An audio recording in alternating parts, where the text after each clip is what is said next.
I think it's a real unique situation, and of course, as you guys have gotten to know us a little bit, we take everything as an opportunity.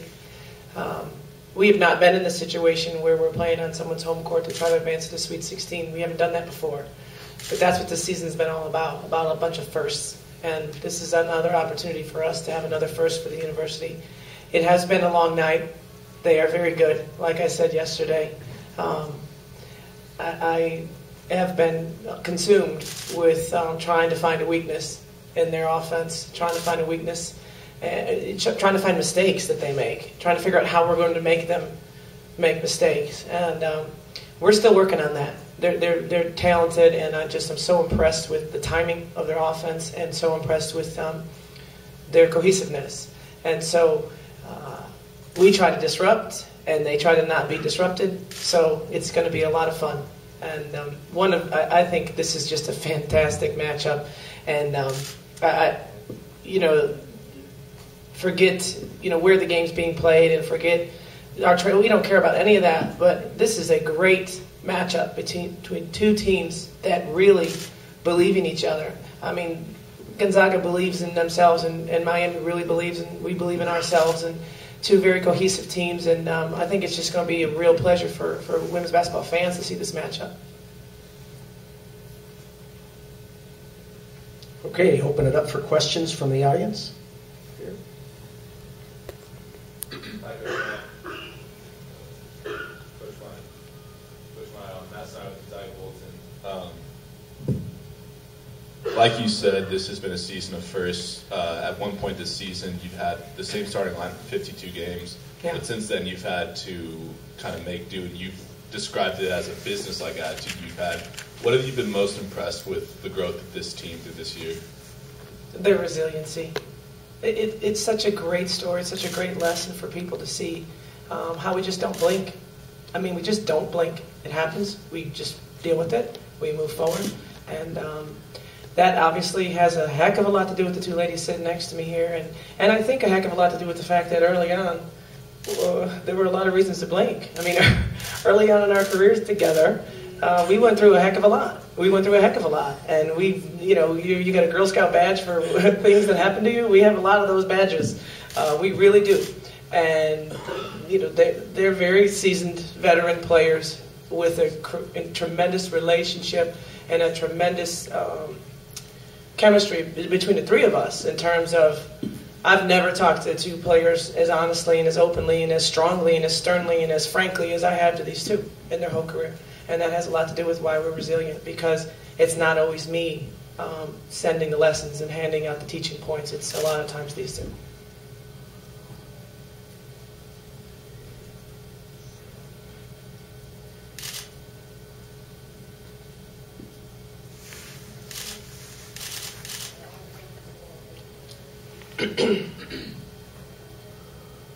Hi, this is for Shanice or Sylvia, Andre Fernandez, Miami Herald. I guess talk about, the pressure defense has been such a big key for you guys over and over, especially when you turn it up, that full court press.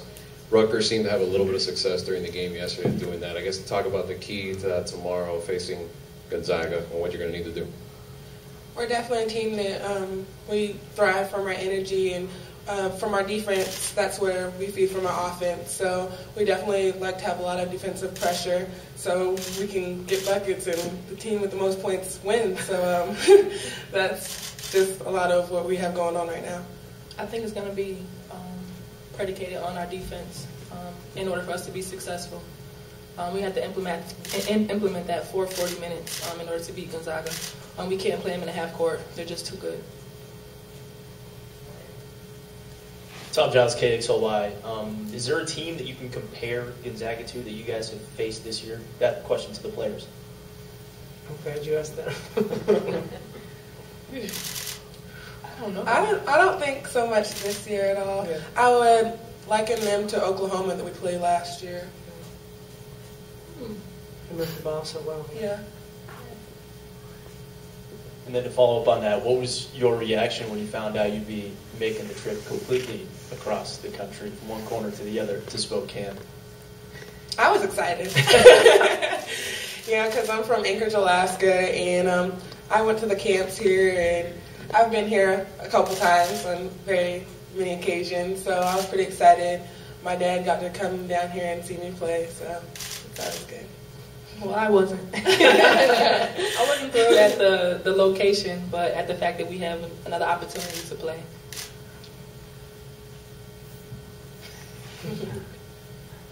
This one's for Shanice. After the loss to Wake Forest in the quarterfinals of the ACC tournament, you kind of said that was a bit of a wake-up call for you guys. Can you just talk about how that kind of focused you coming into the NCAA tournament? We didn't show up. We were still in Miami. I don't know what team took the court that day, and I definitely blame myself for that. I don't think that there's no hangover from that. We've watched the film several times, and it's just energy. It's just being on our toes. It's just being Miami. I thought we were a little, we were playing on our heels. We were like, oh, we don't want to lose this game instead of playing to win. And I don't think we're going to do that now. So I think we're just doing a good job now.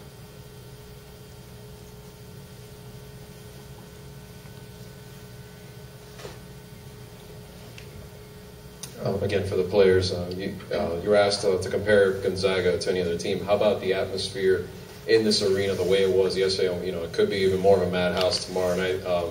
Any teams, maybe in the ACC or anywhere, any places you've played that compare to that, maybe? Yeah, we play at Duke. We play at Maryland. So those are pretty good arenas. At Duke, they're right on top of the court. In Maryland, we had a record crowd this year. So we've definitely had some hostile environments to play in.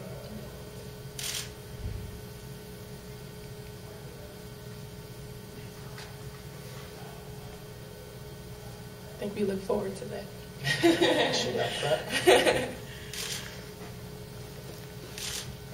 Sylvia, Dave Fleming, was your dad pleased with being able to be here? Did you talk to him? Yeah, I spoke with my dad the day before the game. I've spoken with him every day since he's been here. I talk to my dad a lot.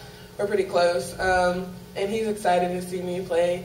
He said that during the game yesterday, the camera got up on his face. He was kind of unexpected. He was Sorry like, "Okay, about I'm just gonna watch the game." But it's always good to have my dad around because he's always been my number one person that I've really been able to talk with about basketball, and he's always been there. You play pretty well for him. Yeah. Did he give you a little extra boost just by having him there? I feel like maybe I get a little bit more hype when my family is there. But I told Mo before the game that I was super excited before the game. And she told me later on that she really fed off that as well. And you could tell in the game, like first play, I was ready, So it's definitely something we're going to need every game now. As players, do you like to play against a team that will open it up, will run, can play kind of a free-flowing, high-scoring kind of game? You like playing that style? Yes, that's our style. Yes.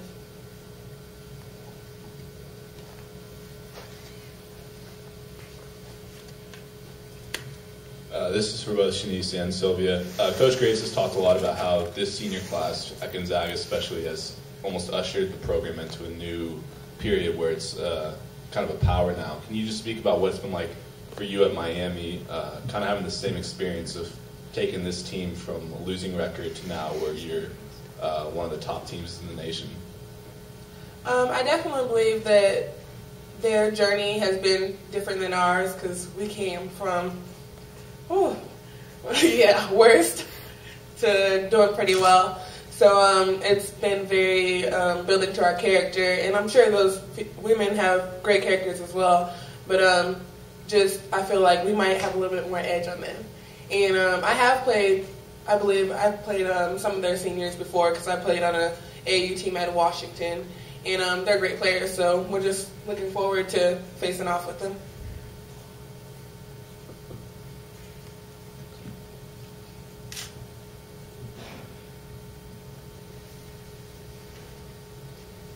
Any other questions for the student athletes?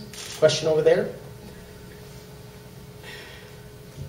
For Sylvia and Shanice, it's an 11-3 matchup on paper, but how even do you consider this matchup? Yeah, two great teams going into this tournament. I think this is going to be the game to watch. for the whole entire day. You have two competitive teams. You have seniors who don't want to go home. You have a team coming into their house. They want to protect their home court. It's going to be an awesome team. It's going to be great for women's basketball. I think it's an even matchup. Yeah. Numbers don't really matter in postseason anyway, so everybody's 0-0. You lose, you go home.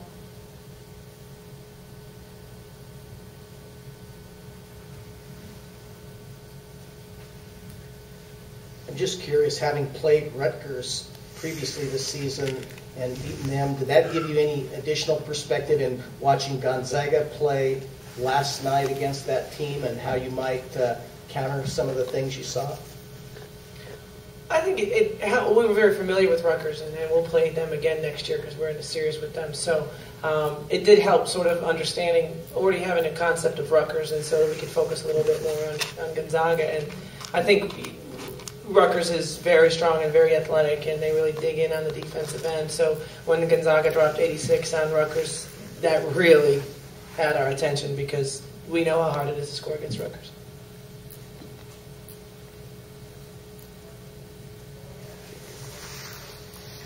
Okay, anything else for the student athletes? Okay, ladies, you're excused. Thank you very much. Thank you.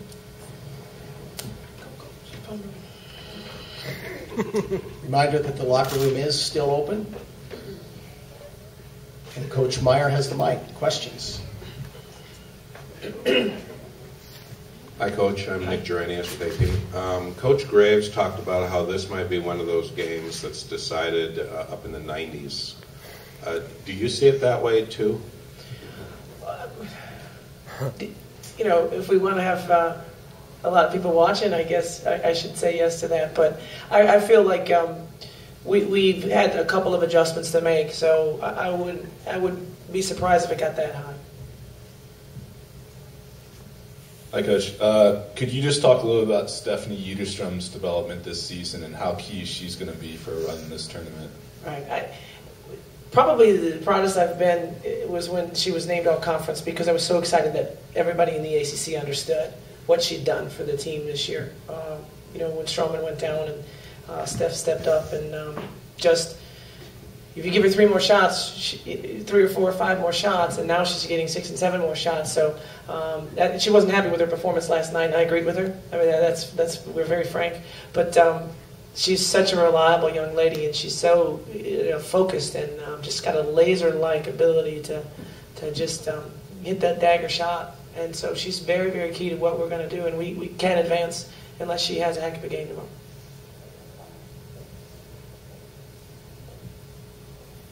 Coach Andre, again, I just wanted to ask you about Sylvia and just Gonzaga is saying that they want to key on Pepper Wilson to kind of limit her chances. I mean, just talk about the way how important Sylvia is going to be tomorrow if they if they're successful at doing that.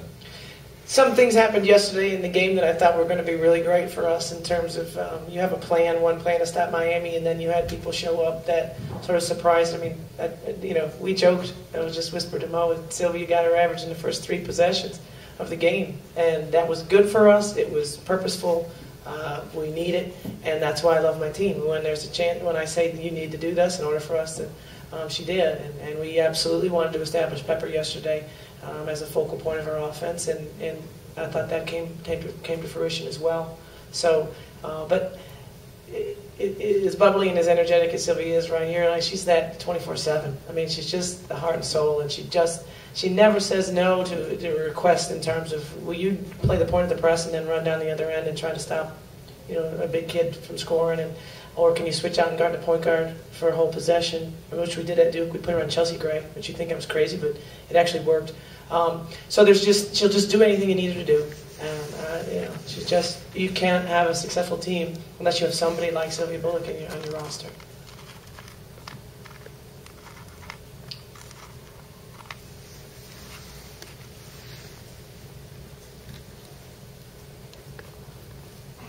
Have to wait for the mic. Yeah, I figure that Standish will bring Wilson away from the basket some. Right. You expect that? Does that impact your defense? I mean, Wilson's pretty stout back there, but Yeah. Gonzaga is one of those teams where their 5-player can draw the big defender away from the basket. What is Standish going to do when we bring Wilson away from the basket? Okay. That's the big question. I'm just kidding.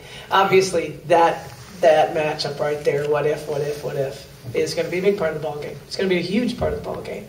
And I think it's going to be fun. And, Kelly is so bright. I mean, he's such a great coach. And so we're going to have some, exchanges, I'm sure, possession-wise, where the coach is trying to take advantage of a matchup. They have an advantage in one sense, we have an advantage on the other sense, and how's that going to unfold? And I think it's going to be a lot of fun. I think neither one of us, though, neither Kelly or I, have any desire to overcoach this game. We got great players, we believe in them, and we're not going to slow it down just so we can look like we're really smart. Hi, Coach. How important was it jumping out to a big lead early so you could get some of your starters some rest ahead of the game against Gonzaga? It was very important for us to play a game because we were coming off a loss. And, I'm a miserable person to be around if you've lost. All right, so they had me for almost 2 weeks coming off a loss. They just wanted a game. They were just begging for a game. So I think it was really good that we got one under our belt. I don't feel like we really jumped out in an early lead. I felt like our defense really, really held, but we weren't at halftime feeling like we were rolling by any stretch of the imagination. We didn't. I thought the start of the second half is when we got our little flow going, but we have to, it wasn't, we got to play our bench. We're going to play our bench. We have to play our bench. That is what we've done all year. There's just different kids now. Coach, Tom Dales, KXLI. Playing without Williams yesterday, how do you think your team responded to who they had on the court and what they did? I was very happy with my team's performance yesterday. Very, very happy with their commitment and how they came together. And there were just some really special moments that happened out there that I think they were letting everybody know that we're okay.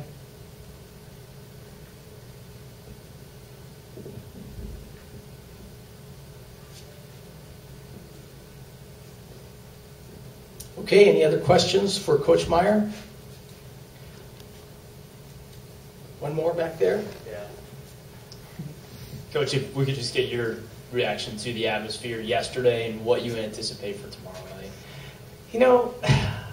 I'm a basketball coach, and you love these moments. I mean, you got to be crazy if you have anything to complain about when you get to play in front of all these people. I mean, we always tell the team on the road, you better be 10 points better than the home team. You just have to be prepared to be 10 points better or you don't win. Because there's the atmosphere, there's the energy, there's the, they're going to hit shots like they did yesterday at the end of the shot clock. That there are 6 points in at the end of the shot clock yesterday, 2 3-pointers that just broke Rutgers back. And if Gonzaga's playing on the road, do they make them? I don't know, but they sure as heck fueled the crowd and gave them. So those 6 points were worth about 20, to be honest with you. And so we know that. But I would so much rather be in this environment than be in a situation where we're sitting there playing in front of nobody and there's no energy in the room. And if we don't play a great game tomorrow, we will lose. And, we have to prepare ourselves to be 10 points better than Gonzaga in order to advance.